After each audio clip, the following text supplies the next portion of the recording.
Кыргызстанда 10 жылдан бeri иш алып барган Табарак кайрымдуулук фонду, анын башчысы Абдулла деген адам, Кувейт жараны. Ошол Кыргызстанда жакын арада бир туура эмес иш жөнүндө мындай маалымат булактар аркылуу жарыяланды. Ал адам болсо өзүнүн досторуна кыргыз кыздарын баягы бир күнгө $200 нике кылып сунуштаганы боюнча маалымат таркады. Андан тышкары ошол кыздарды башка баягы Дубайга окшогон башка араб өлкөлөрүнө дагы жумуш таап берем деген сөздөрү бар экен да. Биз ошонун баарын угуп туруп, көрүп туруп, бир жумадан бери күтүп атабыз. Биздин мамлекеттик органдар кандай ушуларга бир чара колдонот экен деп. Тилекке каршы эч кандай чара колдонулган жок. Бүгүнкү күндө ошол баягы Табарак кайрымдуулук фондунун башчысы $20,000 араб демеге адвокат жалдап, бүгүн баягы өзүнүн баягы защита кылып атат да, мындайча айткандачы. Эми биз бүгүн бул жерде чыгып атканыбыздын себеби, биз бүгүн тиешелүү мамлекеттик органдардан, тышкы иштер министринен талап кылып чыгып атабыз. Ошол ишти дыккат жакшы иликтеп туруп, эгер ошол Абдулла аттуу жарандын кандайдыр бир күнөөсү болсо, тез аранын ичинде ага чара колдонуп, Кыргыз Республикасынан депортациялансын. Бирөөбүз менен жакшы мамиле кылам десе, ошо чапмат экенин бир молдон жаздай коет да, чапман экенин жазай коет. Ошо менен чапмасын чапма кылаттан, чапылат бүтүрөттөн кийин анан эртең Аллаху акбар талактап коет. Ошол бир бар да молдалар ошону карманып, ошо кетине кармап, мен кылып алат, мусулман өлкөсү бәрин тебире кылса болот, светский өлкө. Мана ошондой биз ушунчалык начарбыз.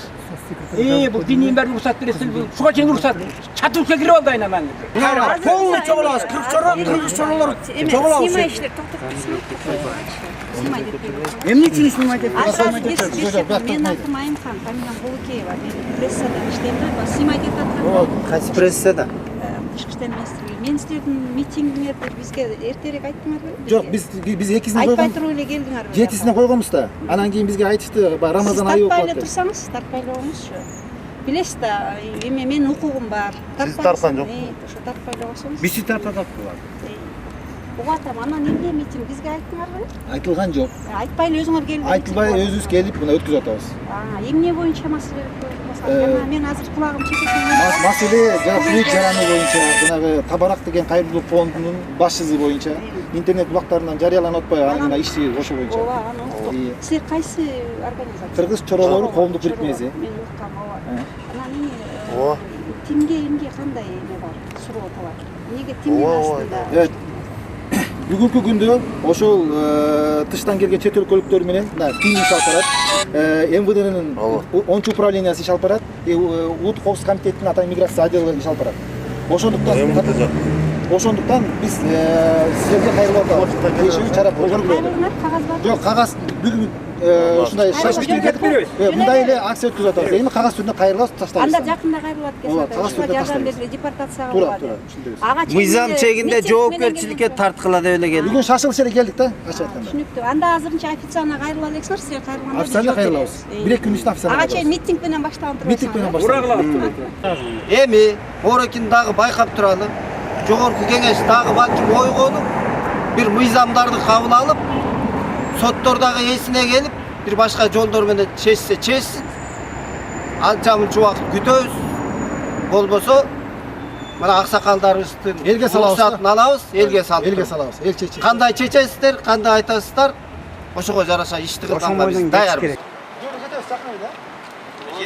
Мында барбайт. Оптом уруп атат айран. Оптом, булар оптом, например, 10-дан 15-тен дедиги.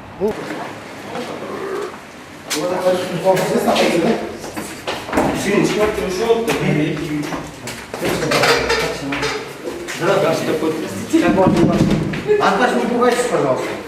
Мы никого не трогаем. Так что вы свободно можете ходить. Биз жана айтып кеткен Кувейт жараны ушул жерде 33-дом 1-кварталда жашайт экен.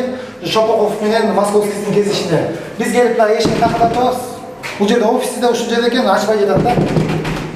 Демек бул жерде жок же болсо бизди билип ачпай жатат, туура? Туура.